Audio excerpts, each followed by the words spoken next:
Bonjour, aujourd'hui nous découvrons ensemble comment renverser les forteresses des faux raisonnements dans nos pensées afin d'être transformés.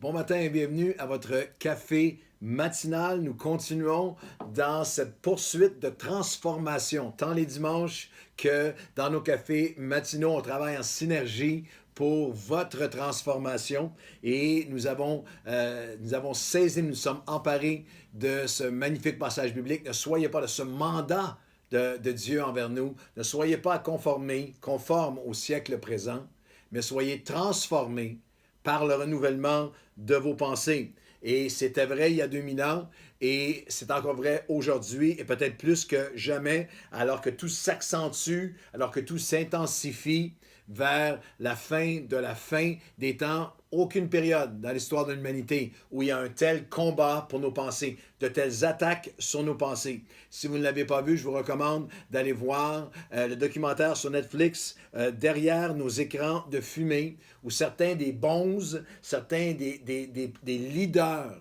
des médias sociaux viennent dénoncer, sont sortis de tous ces empires pour dénoncer à quel point il y a une dimension de manipulation intentionnelle pour envers nos pensées, changer nos façons de penser, d'agir, de consommer. Il y a une phrase là-dedans qui m'a marqué. Si vous ne payez pas pour le produit, c'est parce que vous êtes le produit.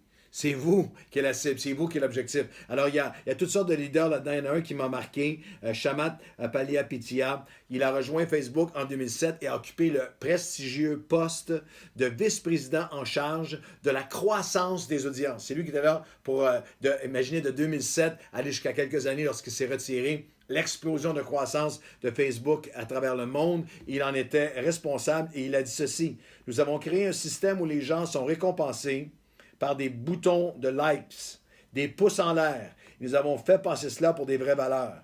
Après ça, on s'étonne que toute une génération soit plus anxieuse et souffre de dépression. Je suis maintenant persuadé que Facebook est une des forces destructives et manipulatrices les plus dangereuses de notre société moderne. Ne vous y trompez pas, il y a un combat pour vos pensées. Et nous avons des choix à faire au quotidien pour qu'on puisse être transformé par le renouvellement de nos pensées. On a vu ensemble que pour gagner sur le champ de bataille de nos pensées, je dois nourrir mon esprit avec la vérité. Je dois libérer mon esprit des pensées destructives. Et on a vu ensemble qu'il y a trois ennemis qui viennent contre nos pensées. Le soi ou le moi, la nature, notre ancienne nature, qui est le combat continuel entre cette nature, ce que la Bible appelle la chair, le soi, et les pensées et les désirs de Dieu. Il y a aussi le satanique, le malin, et nous arrivons à la troisième, qui est le système de ce monde.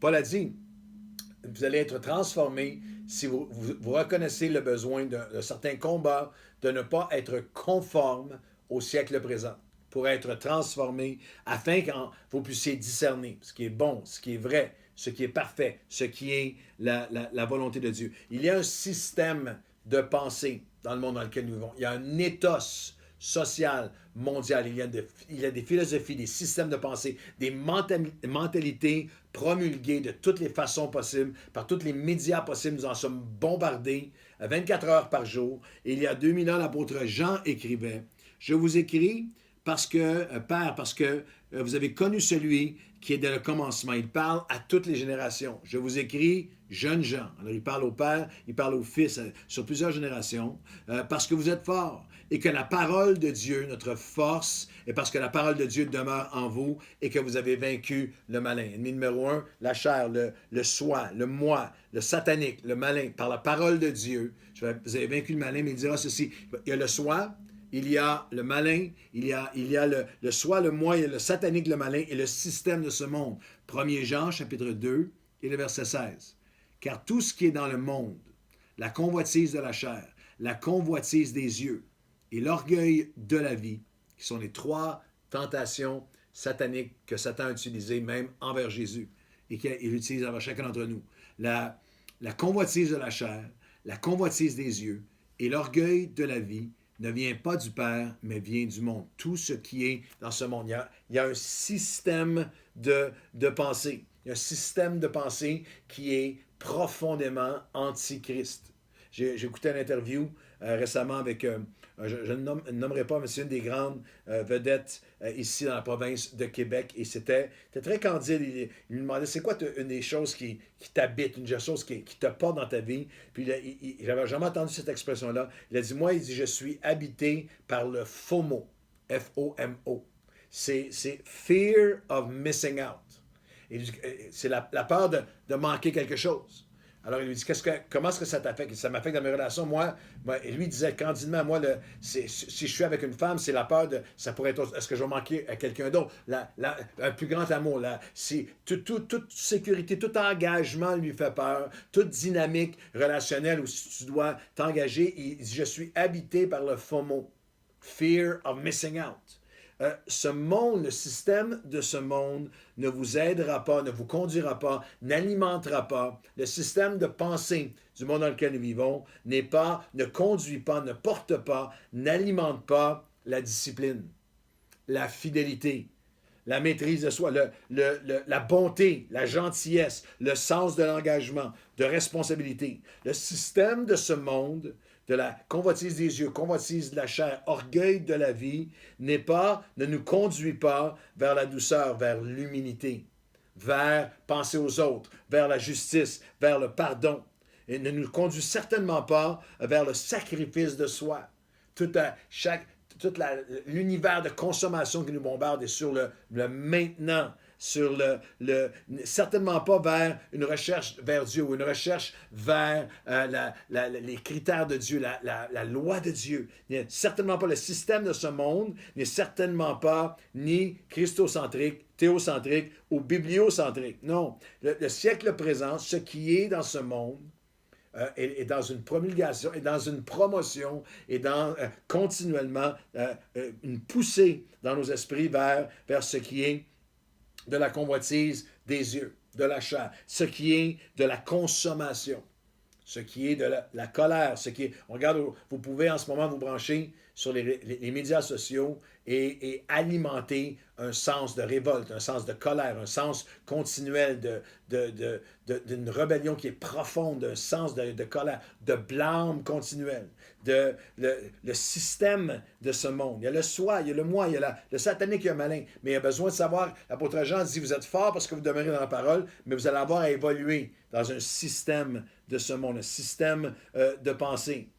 Qui est la colère, les craintes, la cruauté, la calomnie, la capacité en ce moment, la calomnie, la capacité de communication qui sont sordides, qui sont mensongères, qui sont pour abaisser, qui sont tout le taxage en ligne, toute cette dynamique de tous les trolls qui se mettent, qui vont continuellement être en attaque avec le niveau de langage le plus méchant, le plus mensonger, le plus vulgaire, le plus calomniateur possible. Et on baigne dans ces égouts à ciel ouvert.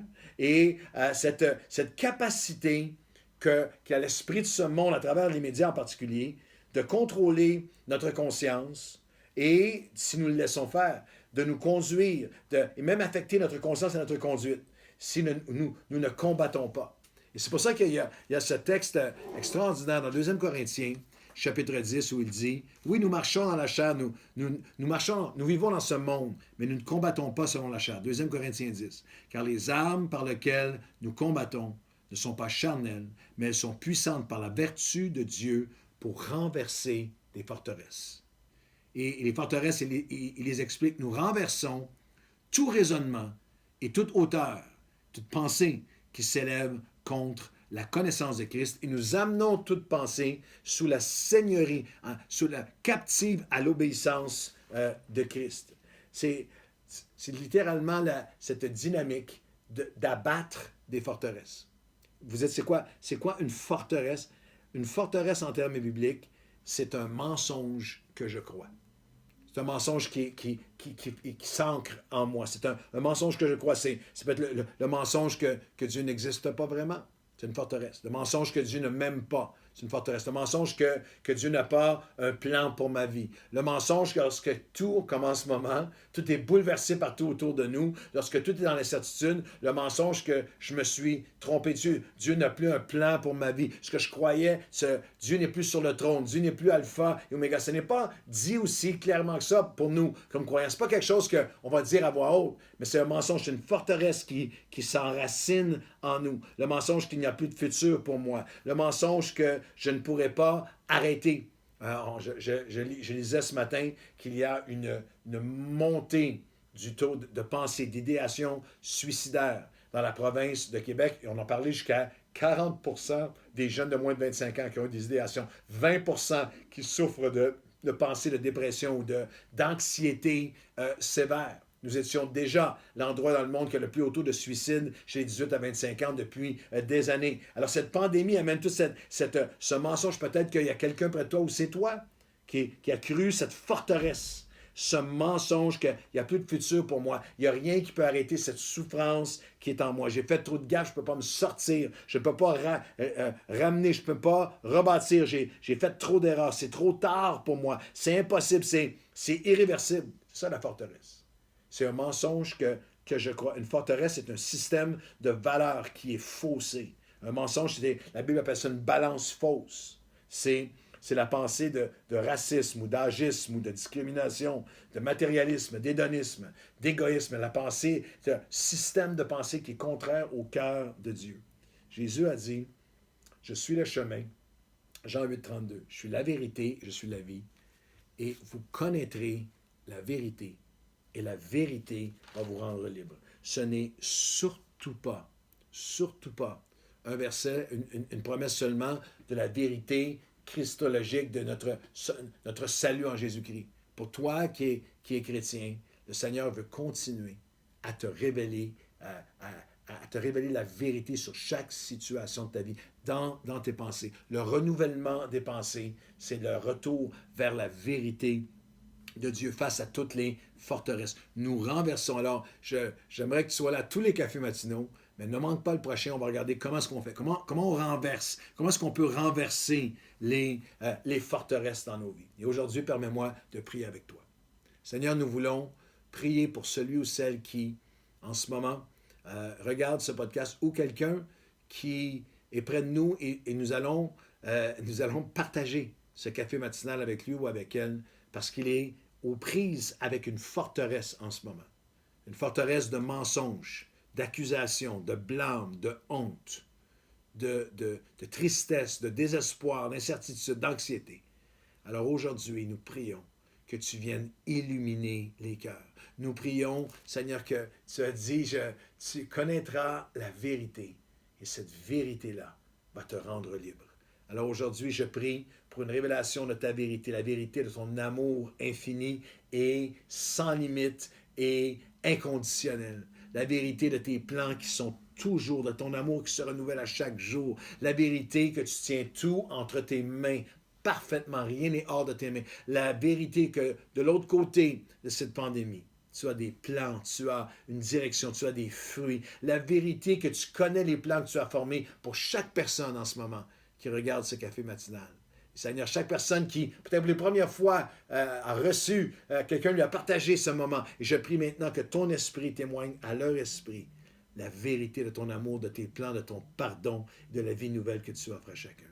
Alors nous nous offrons à toi aujourd'hui, dans le nom de Jésus, que ta vérité vienne illuminer nos cœurs.